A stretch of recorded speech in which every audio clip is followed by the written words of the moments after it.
The following program is a PBS Wisconsin original production. You're watching Here and Now 2024 election coverage. Wisconsin's state motto is forward. Less than a month away from the election, Democratic incumbent Tammy Baldwin acknowledges it's a tight race for U.S. Senate against her Republican challenger, Eric Hovde. But both candidates can still make appeals to voters in their first and only televised debate. I'm Frederica Freiberg. Tonight on Here and Now, ahead of next week's debate between the Wisconsin candidates for U.S. Senate, we get a preview of their backgrounds and platforms, and a look at the blurred lines between political rhetoric and political violence. Then we report on one group frequently left out of the conversation about Medicaid expansion. And finally, the top issues for Wisconsin's largest voting bloc, people over 50. It's Here and Now for October 11. Funding for Here and Now is provided by the Focus Fund for Journalism and Friends of PBS Wisconsin.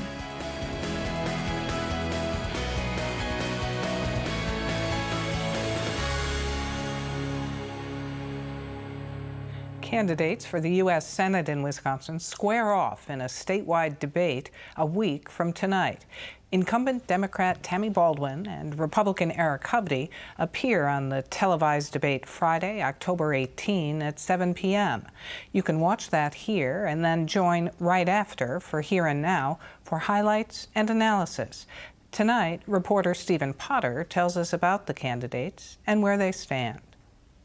We need to put on the red, white, and blue jersey. I love my country. And come together as Americans. I believe in this country and what our Constitution stands for and what it's provided the people of this country. And hey, Wisconsin! It's really important to me that Wisconsin working families have somebody fighting for them and not just somebody in there fighting for the rich and powerful. State motto is forward. The top two candidates for U.S. Senate were both born and raised in Madison, and both say that their primary reason for running is to help their fellow Wisconsinites and Americans.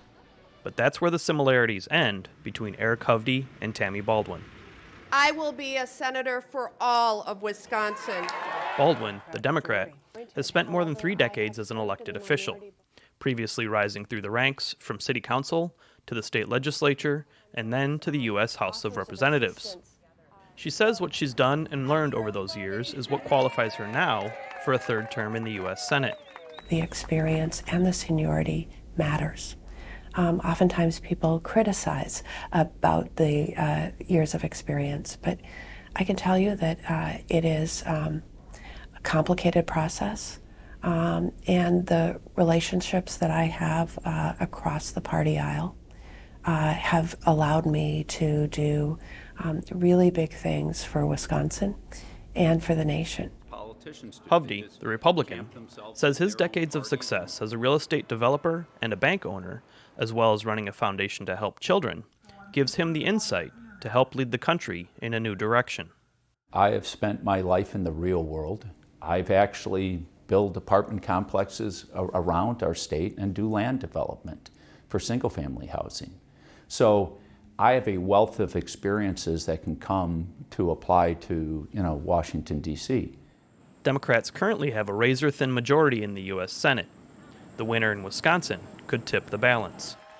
Given that there's also a presidential race this year, the issues dominating the U.S. Senate race are driven by the top of the ticket, and those are inflation and the economy, immigration, and abortion.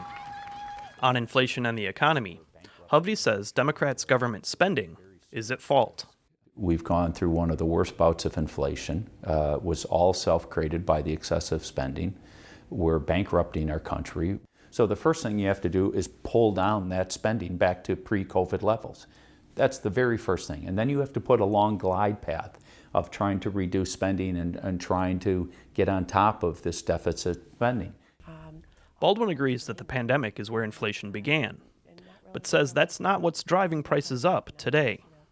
We saw prices go up because there were supply chain disruptions, and we saw prices go up because there was a lot of demand and little supply. Now that that has rectified, it is corporate greed that is causing prices to stay high, even though their cost of production has gone down dramatically. The candidates also have drastically different positions and plans for how to address immigration and the southern border. So the southern border, we need to restore order there. And there are clear things that need to happen, including more U.S. Border Patrol officers, fixing the system whereby people seek asylum and don't have a case processed for years. It should be months, not years. We have to close our southern border, whether that is with a wall, with greater security. It's going to take a multitude of different things. We have to change the laws to allow us to remove those people. But we also have to fix legal immigration, because we do have a lot of good people that we want to come here to work in our farms, to work in our factories, or look at our healthcare system. And lastly, the issue of abortion has emerged as a singular topic that's driving many voters around the country and in Wisconsin to the polls. Life is a wonderful thing. And I agree that there should be exceptions for rape, incest, and the health of the mother. And I agree that early on in a woman's pregnancy, she should have a right to choose. I am the leader in the fight to restore Roe v. Wade. It's through a bill that I lead called the Women's Health Protection Act. That bill would codify Roe v. Wade at the federal level, put it in our national laws. Political scientists and pollsters around the state have noted how difficult it will be for Eric Hovde to beat Tammy Baldwin in November. The senator has strong name recognition and support, not only in Democratic strongholds of Madison and Milwaukee, but also in some rural parts of the state. My way of approaching both the job as senator as well as the campaigns is to try to travel everywhere I possibly can in the state of Wisconsin and meet people where they are, listen to their concerns and their aspirations, and have that inform the work that I do and the campaign that I run. Still, Eric Hovde says his experience outside of politics makes him the better candidate, and he thinks he's got a chance at winning. If you want this country to go in a better direction and have somebody who is doing it because he loves his country, he realizes the country is failing economically, and we have to get people who understand our globalized, financialized economy today and who understands real life experiences. For Here and Now, I'm Stephen Potter. We've all heard the hateful political rhetoric, much of it these days directed at migrants coming over the southern U.S. border. Is it bluster, as some apologists would say, or dangerously tipping toward political violence? We turn to UW-Madison political scientist Nathan Kalmo, author of the book Radical American Partisanship, Mapping Violent Hostility. And thanks for being here. Thanks so much for having me. So in your book, you discuss what you call moral disengagement. That is vilifying out-groups, hyping the morality of in-groups, minimizing harms, and righteous ends that justify aggressive means. Is that what's happening here? It is, yeah. The language that we're hearing that's targeting migrants is dehumanizing. Dehumanization is a form of moral disengagement. And what's dangerous about dehumanizing rhetoric is that it creates excuses for people to harm groups that they dislike. And so we see this historically, we see this cross-nationally, that marginalized groups, when they're targeted with dehumanizing language, are more subject to various kinds of harms, including violence against the community. In your book, you say that hyper-political polarization doesn't diagnose the problem, it disguises it. What do you mean by that? Yeah, Dr. Lily Mason and I feel like the polarization framework that we often hear so much about is really inappropriate when it's applied to these kinds of contexts, because the problem here isn't that we're divided, it's what we're divided over. And in particular, that one position in this case is a kind of racist hostility towards migrants, towards people of color more broadly.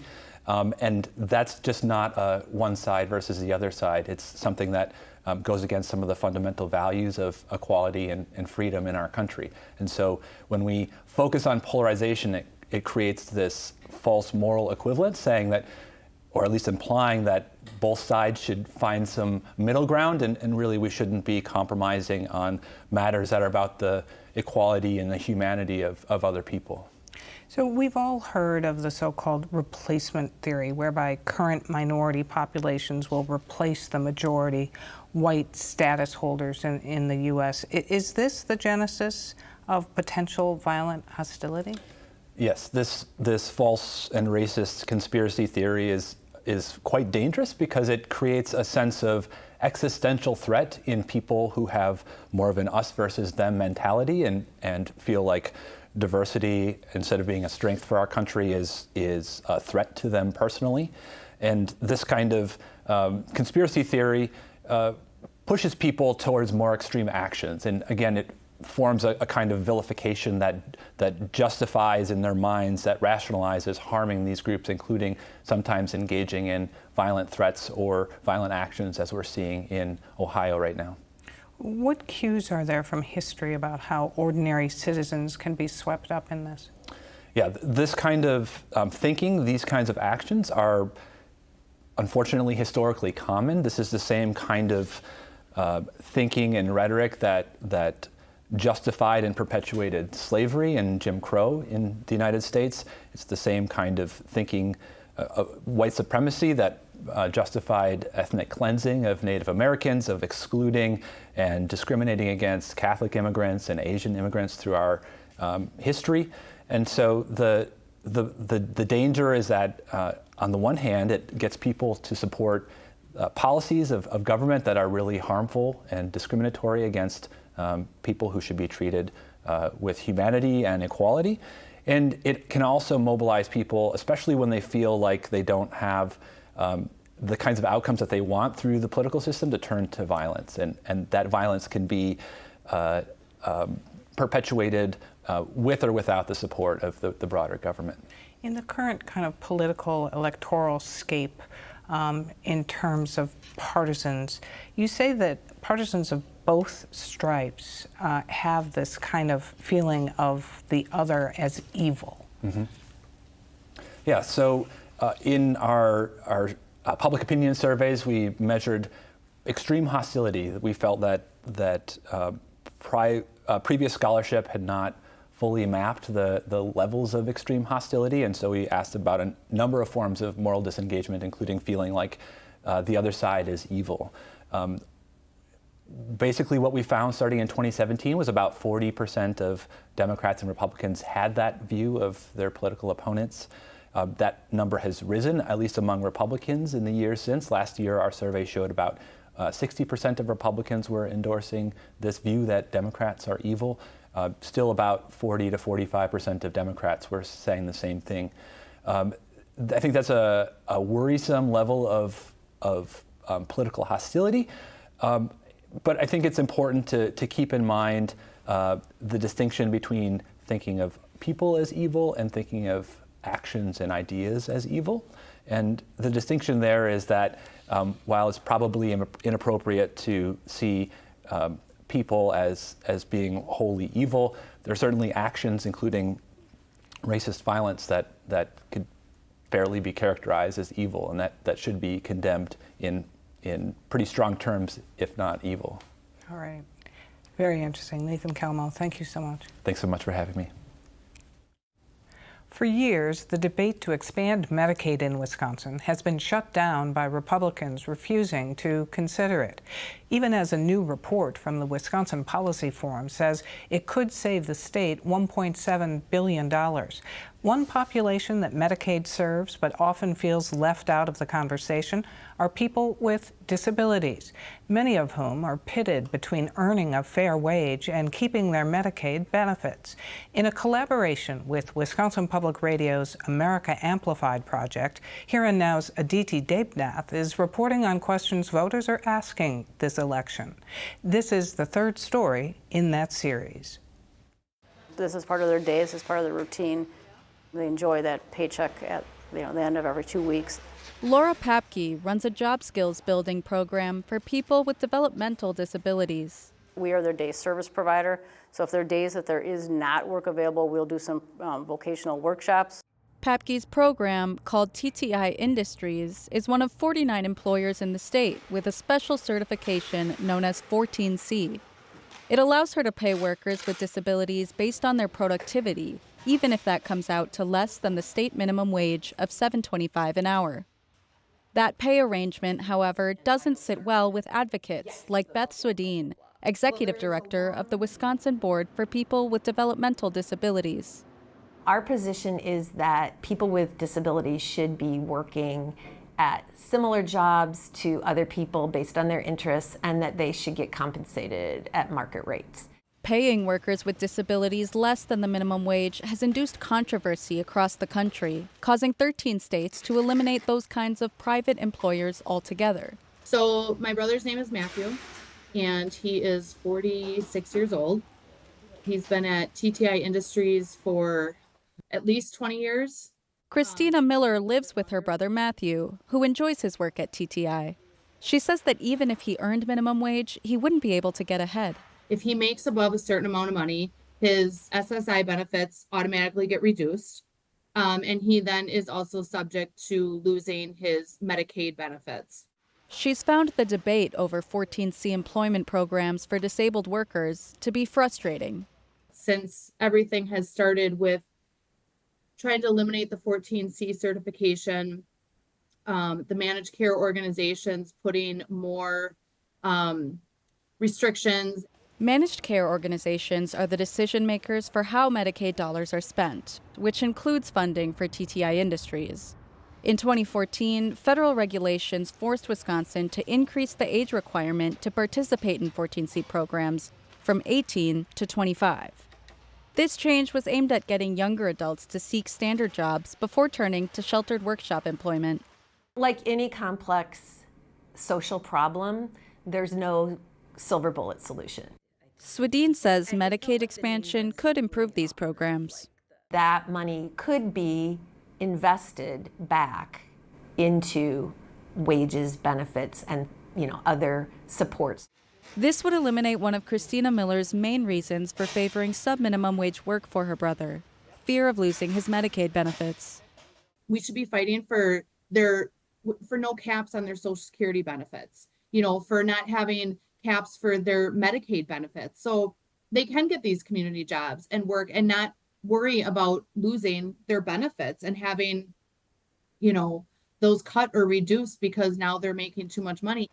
That's not true. There's a lot of benefits counseling out there that can help people understand how much they can earn and still retain their health insurance and other public benefits. Medicaid expansion would also mean added supports for personal care and employment skills for people with disabilities, and not having to choose between fair wages and disability benefits. Noah's not one for learning how to, manage money or learn about cell phone etiquette or anything. Mary Swifka is Noah's mother. He has Down syndrome. The idea is to give him the independence that he deserves. Swifka is an advocate for Medicaid expansion, but she feels people with disabilities are often left out of the conversation at the state level. What I've heard from state legislative leaders, they think that all Medicaid does is provide medical insurance for people who are lower income and for elderly. But Medicaid does so much more than that. Medicaid dollars pay for Noah to be independent in his community. They pay for job coaching. Medicaid pays for people with disabilities who have significant medical conditions to have at-home care. Swedien says that regular jobs are most valuable for people with developmental disabilities, both in wages and experiences, but that she recognizes the value in sheltered workshop programs, and Medicaid expansion would give people that choice. There's still a place for some people who are older maybe, or have worked or have gotten those vocational supports for many years, where we're not advocating the erasure of providers, but we are advocating that it's important for people, whenever possible, to get their supports in the community and at a fair market wage. Papke says a statewide elimination of programs like TTI would be difficult for her clients. But it's community employment, vocational services, we have day activities, and that's really what the clients, it should be their choice to decide, not a government entity making that choice. Reporting from West Bend, I'm Aditi Debnath for Here and Now. A lot of attention is paid to the youth vote, especially will they or won't they cast a ballot. But the senior vote is much more assured, and in Wisconsin, people over the age of 50 are the largest voting bloc. That's according to AARP Wisconsin, out with a recent election poll heading into November 5. Jim Flaherty of AARP Wisconsin joins us now, and thanks for being here. Oh, thanks for having me. So when we say that the senior vote in Wisconsin is more assured, what does your poll say about their enthusiasm to vote? Our poll, which came out after the last presidential debate, so fresh in people's minds, shows that those age 50 and over are the most motivated demographic of any voters in Wisconsin. More than 9 out of 10 voters over age 50 were polled, said that they are extremely motivated to vote in this election, which should be a wake-up call for candidates to say, hey, you got to start listening to what these 50-plus voters are saying. So as with other polls, the candidates in the presidential and U.S. Senate race here are neck and neck. Apart from the horse race of it, though, what issues are especially salient for people over 50? Well, 77% of voters age 50 and older are saying that candidates' position on Social Security are very, very important to them. That's followed by, obviously, Medicare, same, just about as high, 69%. Helping people to remain living in their homes as long as possible. We call those family caregivers, 63%. Cost of prescription drugs and their medications is still very much top of mind. 4 out of 5, so 79% of Wisconsin voters prefer a member of Congress who wants Medicare to continue to negotiate for lower drug prices. So, these are pocketbook issues.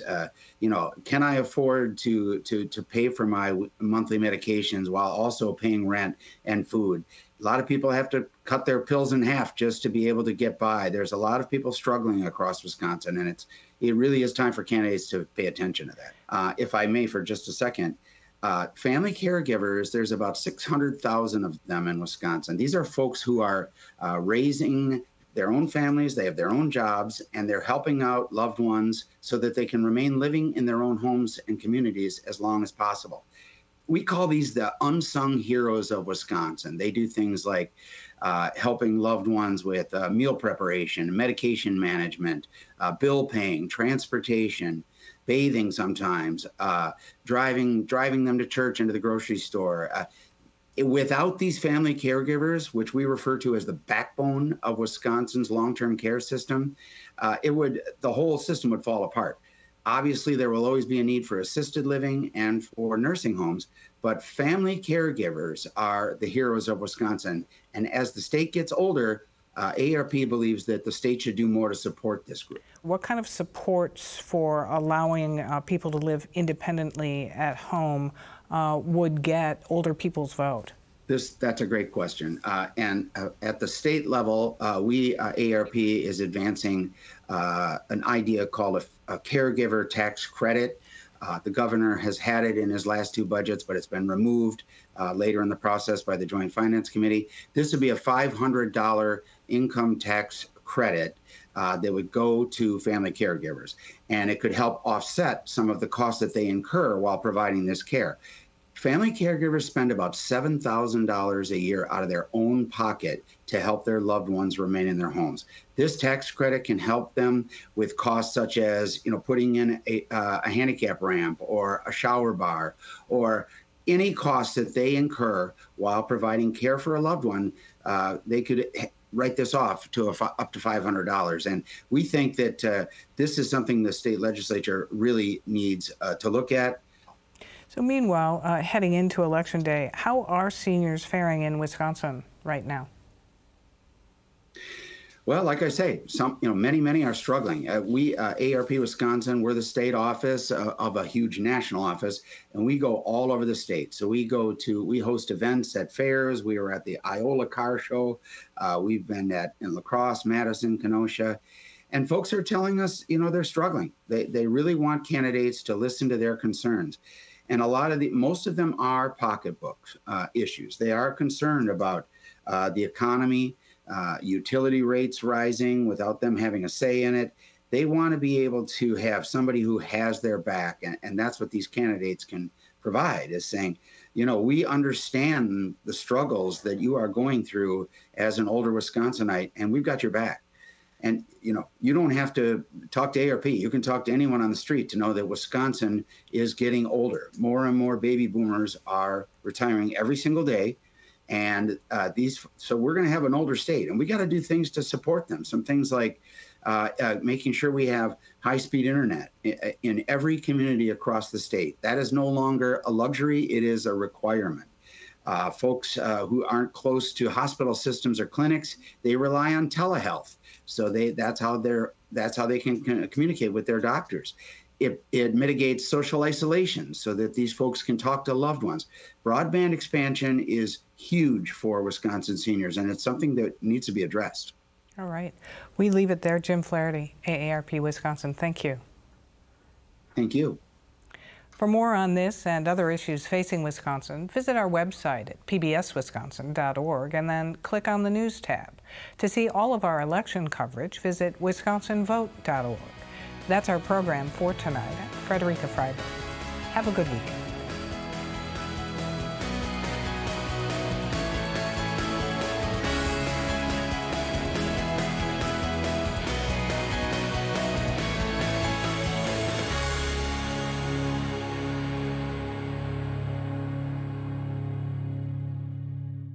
Funding for Here and Now is provided by the Focus Fund for Journalism and Friends of PBS Wisconsin.